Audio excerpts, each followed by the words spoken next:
بابا رتن ہندی ایک ہندوستانی صحابی۔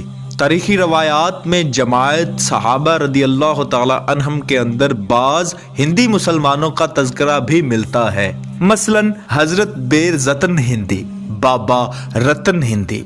عرض ہے کہ 6 اور 7ویں صدی کے خواجہ رتن یا رتن کا صحابی ہونا قطعاً ثابت نہیں ہے، بلکہ حافظ ذہبی نے کہا رتن شیخ دجال تھا جو 6 صدی کے بعد ظاہر ہوا اور صحابی ہونے کا دعویٰ کیا۔ 6 یا 7ویں ہجری کے بابا رتن کے بارے میں بہت سی من گھڑت باتیں کتابوں میں مشہور ہیں جن کا حقیقت سے کوئی تعلق نہیں۔ خدا را ایسے لوگوں کے مزارات پر جانے سے گریز کیجیے۔ اللہ پاک آپ سب کو اپنی حفظ و ایمان میں رکھے، آمین۔